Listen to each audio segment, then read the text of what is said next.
Good afternoon. My name is Holly Thacker. I'm with the Middle Alabama Area Agency on Aging. Today, we will be presenting a webinar for grandparents about Blount County resources. Our particular resource today is the Blount County Children's Center. He will be discussing the different resources that they offer, as well as education for parents and grandparents alike about their resources they offer, and child abuse and prevention and other training. So to begin, we are going to start with a disclaimer. This is for any YouTube viewers or Facebook, any social media viewers that have the ability to comment. Participation in this online group session is voluntary. Individuals who choose to participate in this group acknowledge and agree that they are not required to share personal information with the group, but may voluntarily share aspects of their protected health information with the group. Protected health information is specifically defined in the Health Insurance Portability and Accountability Act of 1966. This includes, but is not limited to, your name, address, and specified medical conditions. Should you decide to voluntarily share protected information about yourself or your condition, whether it be during the webinar or in the comment sections on the social media platforms, you're responsible for that decision, and the Middle Alabama Area Agency on Aging is not responsible for the disclosure or any redisclosures that may occur as a result. All right, and now I'm going to turn it over to you. Thank you, Holly. And I want to thank each one of you who are choosing to watch this video. I understand that most of you who are watching it are grandparents raising grandchildren. And I want to applaud you for doing that, for stepping in there and being the grandparent and also the parent. I know that can be a doubly taxing job. Let me introduce myself, just so you'll know where I come from. My name is Jim Ed Clayton. I go by Jim Ed. I am the executive director of the Blount County Children's Center, and I'll tell you more about what we do in just a minute. My background is I've been here for 10 years, and for 9 years before that, my wife and I were house parents at a group home. And during that time, we helped to raise, we were the parents, if you will, temporary parents, if you will, for 21 girls. And so through those relationships and through the 2 sons that we have of our own, my wife and I have a lot of grandchildren. None of them living with us full time, but I know what it's like to be a grandparent and loving grandchildren. And I have 4 biological grandchildren and a bunch of others that call me Papa. Let's talk some about what child abuse is before we get into the resources and how to help, because I have found, especially with, I'm 60 years old, especially with folks my age and older, they think of child abuse. In fact, I hear the term or the phrase quite often, boy, if there was a child abuse center back when I was a kid, I would be there all the time because my dad whooped me, you know, that sort of thing. We're not talking about taking a disrespectful child and giving them a spanking, or a child who's putting their hand next to a hot iron and giving them a spank on the hand. That's not child abuse, at least in my thinking. It's not child abuse that we would tend to here at the Blount County Children's Center. But we're talking about severe physical abuse, even to the point of death. You can watch the news, read the paper, and on a regular basis see children that are killed by those people who should be loving and caring for them. So we're talking about severe physical abuse, which is about 10% of the cases that we have. About 90% of the cases that we have are sexual abuse. So we're talking about an adult or a teen using a younger child for sexual fulfillment in some way. So we're going to talk some about that, but I just wanted to make clear that we're not talking about daddy taking you behind the woodshed and giving you what for. We're talking about severe physical and sexual abuse.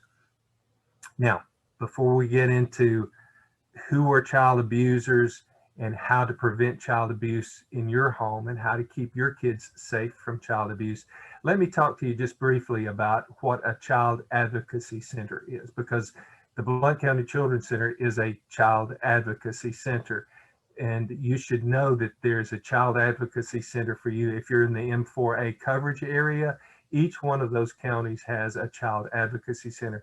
Mine is the Blount County Children's Center. Yours may go by a different name wherever you are in whatever county you live in. Jefferson County, by the way, has two, one on the south side called the Prescott House, and then one over in Bessemer.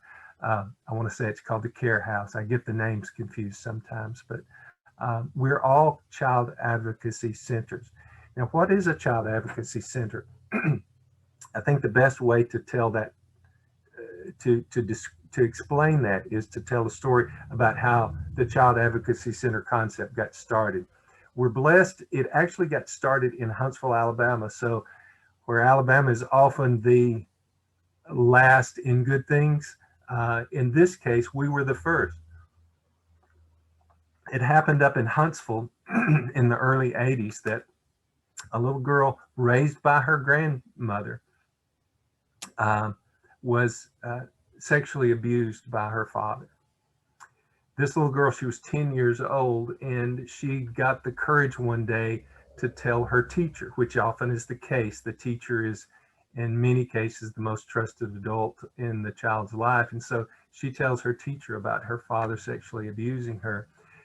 The teacher, without a protocol for what to do when such happens, she waited till recess, and she took the child aside and asked her to tell her the details. And so now this child is telling in detail about sexual experiences with her father. And you can imagine the difficulty, the embarrassment, the shame in telling that story. Well, the teacher then, again, without a protocol that we have today and not knowing what to do, she took the child down the hall to the counselor. And now this child, after having told one adult, is asked to tell the same story to an adult that she knows but doesn't really love and trust like she did her teacher. From there, the counselor said, let's go to the principal. Again, she's having to tell the story to another adult, 3 adults in the room, and she's telling this story. And you can imagine the reliving of the trauma that she went through just with that. But it doesn't stop there. The child then was taken to law enforcement, where she was interviewed, interrogated, told that story again. She was taken to a doctor. She was taken to the Department of Human Resources. And she went to lawyers. She went to the district attorney. And over and over and over, she is reliving and being re-traumatized by the telling of this story. Ultimately, the little girl actually testified in court. She took the stand and she told the story to 12 jurors and strangers in the courtroom. Plus, she was cross-examined, and the question of her truthfulness was brought up and that sort of thing. So you can imagine it was quite difficult for this young child to do that. Well, the jury came back and found the father not guilty. The grandmother who was raising the child went to the district attorney's office. Bud Kramer is his name. He was the district attorney there at the time. He was later a congressman representing Alabama and Washington. Well, she went to Bud Kramer, and the way he tells the story is that she pointed her finger across his desk at his nose and said, "You, sir, have caused this little girl more damage than what her father did with the crime that he committed on her." Mr. Kramer decided that something needed to be done, that this system that was in place at the time was haphazard and was harmful to the child, and something else needed to be done. And so he gathered all the agencies that might care for the child, from law enforcement, DHR, district attorney, medical, mental health, and together they sat around a table and said, what if, and they came up with the idea of a child advocacy center. What if we had a place, we'll call it a child advocacy center, where that child can be brought when a teacher learns, when a school system learns, when DHR or law enforcement learns that there's suspicion of child abuse. What if there's a place, a safe place, where this child can be brought and be interviewed by a specially trained interviewer to do this, what we call a forensic interview. And while that interview is being done, others from law enforcement, DHR, others who need to hear the story are watching on closed circuit TV. They can get their files started. They can get their investigation questions answered, all with one interview, so the child is not interviewed over and over and again. And then what if that child advocacy center was the point of contact for the family going forward with therapy, with medical help, with victim services, with courtroom support and that sort of thing. So that's what a child advocacy center is and does. If you were here in Oneonta with me in this building, you would see that's a 1905 building. It's built over 100 years ago here near downtown Oneonta.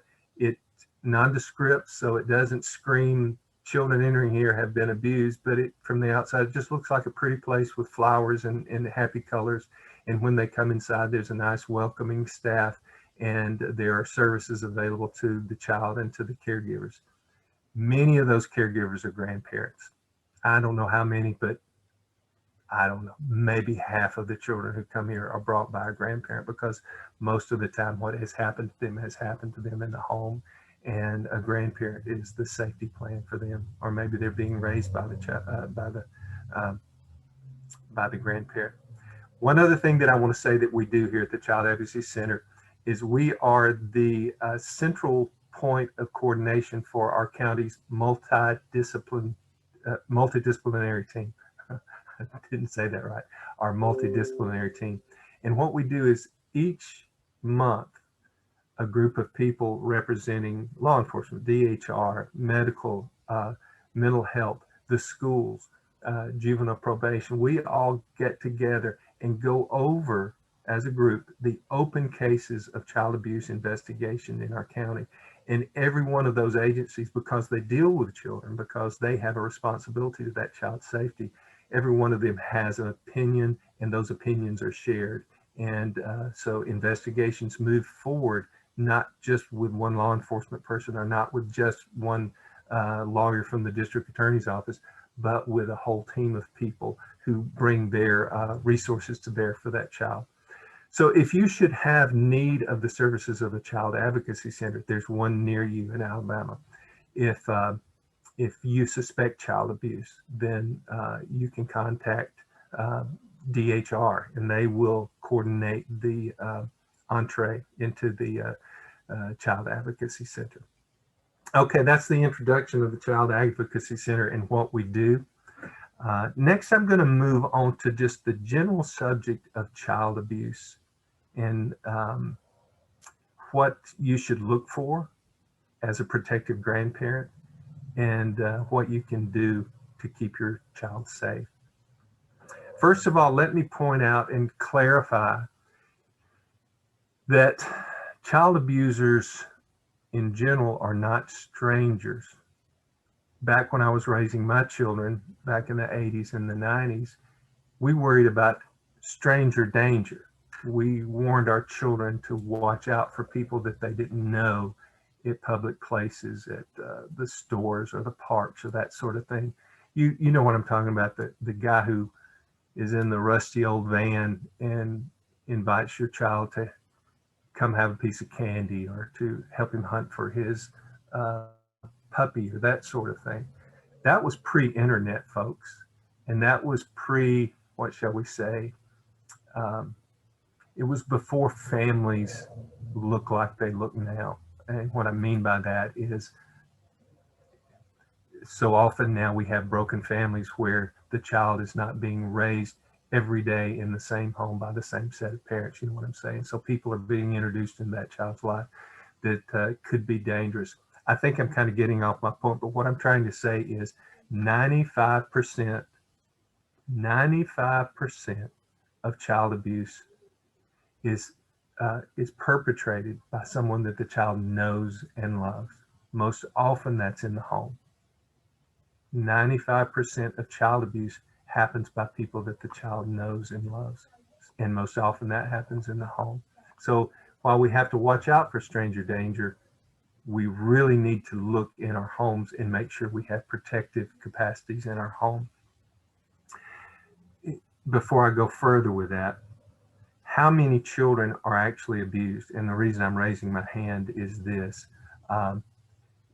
According to research that has been done by national organizations through the years, 1 in 5 girls will be abused sexually before she's 18 years old. 1 in 5 girls have some sort of sexual abuse.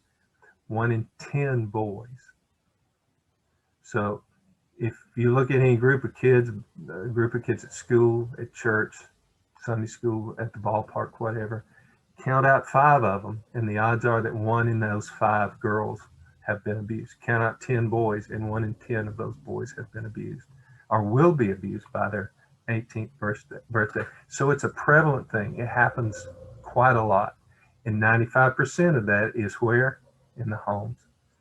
Now, another figure that I want to give to you, statistic I want to give to you, is a full third of that child abuse happens by a minor. So it's not an adult, but it's a minor. Usually it's a teenager sexually abusing a younger child. So we're talking about step siblings, we're talking about siblings, we're talking about cousins, we're talking about friends, neighbors in the community who have a long time. Say a 15-year-old has a long time with a 10-year-old and introduces that child to sexual activity and abuses that child sexually. So 95% of it happens in the home by somebody that the child knows and loves. So who are the other 5%? Well, they're mostly strangers. There comes the stranger danger, but it's generally not somebody who in person, what am I trying to say, lures the child, say at the park or at the shopping center. What they do now, the playground of the current day is not physically at a park with swing sets, it's online. So you've got a number of people, pedophiles, who spend their day online looking for children to manipulate, to abuse. And how do they find them? Well, they go where children are. They go to child sites, they go to sites that young teens might be on their phone and sharing social media, and they will fake as if they're some young kid too. They're a 35-year-old guy living in his mother's basement, but he's telling online these children that he's also a child. And then he lures them into sending him pictures and things like that. And then with those pictures, he will blackmail. We call it sextortion. Blackmail the child into doing things, videoing themselves, doing terrible things online. And even we've had a number of children in our county here in Blount County that have been lured into going and meeting. They'll sneak out of the house. Okay, meet me down the block at the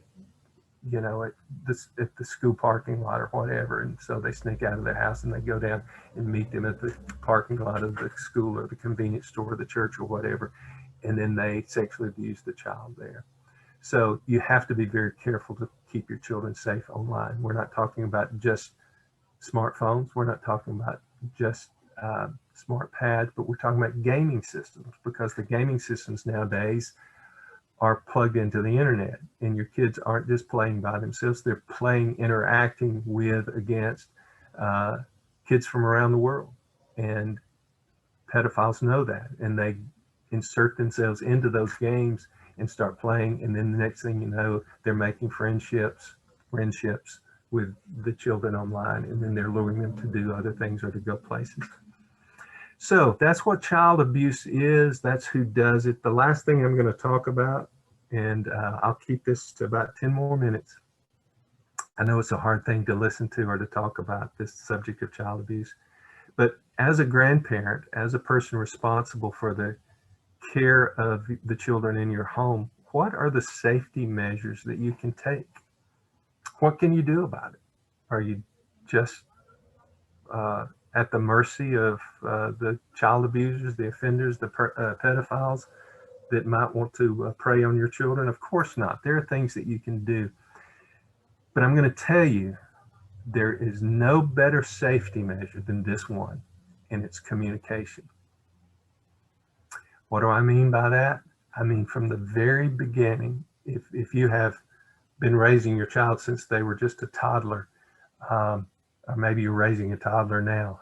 I don't know how. Maybe you got your child at a later date, at a later age. Maybe you got the child you're raising when they were a teenager, and in communications, you're having to start at a late date in their development. But still, whenever you start communicating with that child, communicate in such a way that you're asking questions, you're asking information. It's a two-way communication.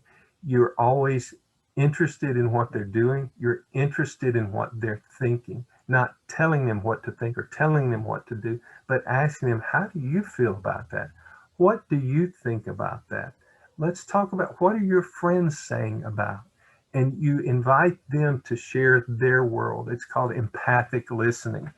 And with an interest to what they're thinking and what they're feeling, you are drawing information from them, see?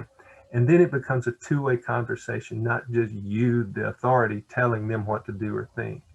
Now, when you establish that kind of conversation and you tell them they can say whatever, like they can disagree with you about politics or about religion or about sports, you invite them to disagree with you, and you make them feel safe in saying things that are hard, that might be, they may say, no, I don't want to hug grandma, or well, your grandma. I don't want to hug Uncle so-and-so. I don't want to give a kiss to Aunt so-and-so.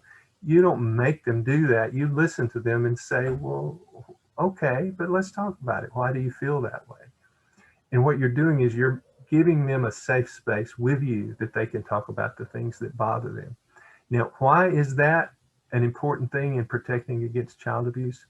Because it creates an avenue. Remember, I gave you the example of the little girl up in Huntsville back in the 80s. She went to her teacher because she believed and trusted in her teacher, and believed that her teacher had her best interest at heart, and believed that she was safe in talking to her. You want to be that person. You want to be that person that your grandchild can go to and say, I don't feel comfortable around so-and-so. So-and-so is creepy. So-and-so touches me in a weird way.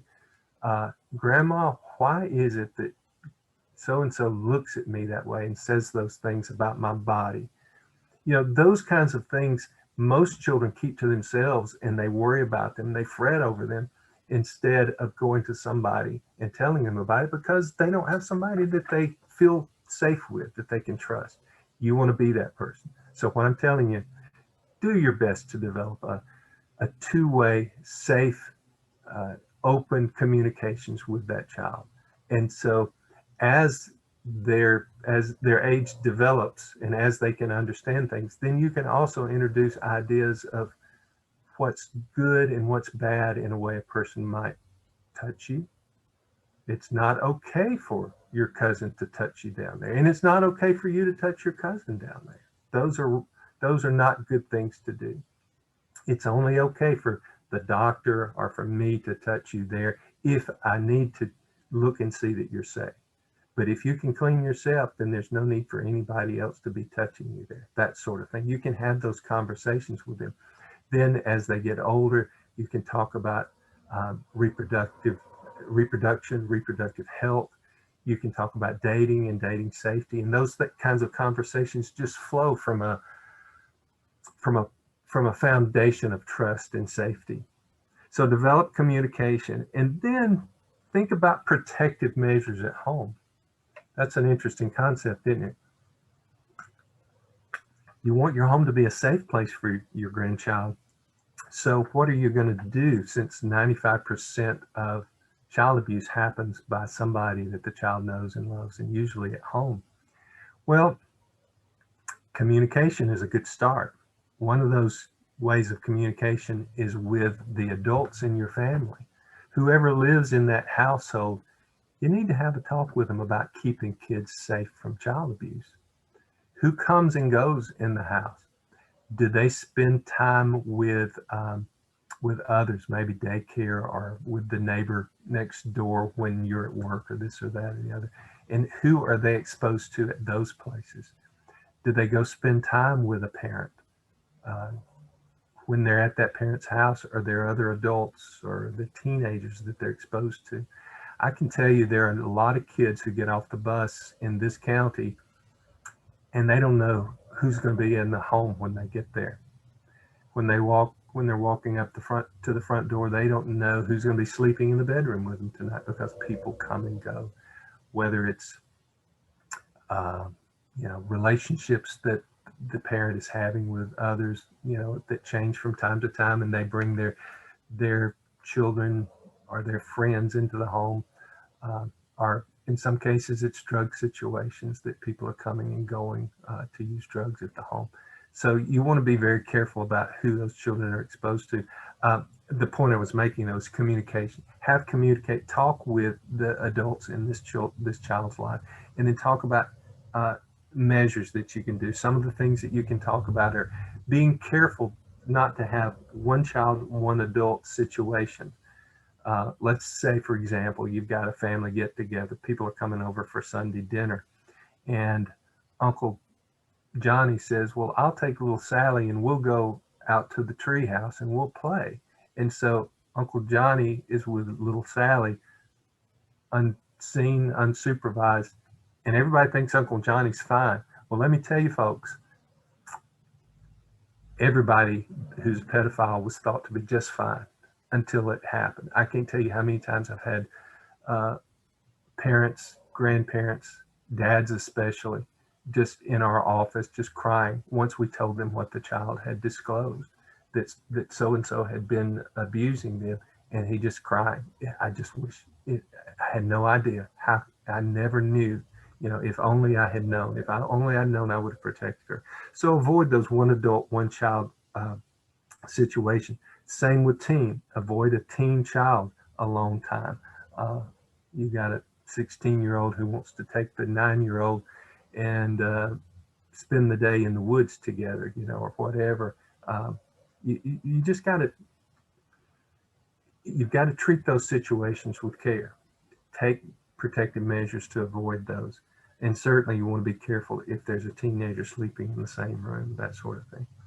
And like I said, you want to be careful if that child is spending time with a parent who you may know to make bad choices in their mates, the people who are staying with them. So many times it's mama's boyfriend. We just recently had a child to die in our county at the hands of mama's boyfriend. And it happens way too often. So you want to be careful about the adults that are brought into that child's life. So make some plans, protective measures at home, talk about it.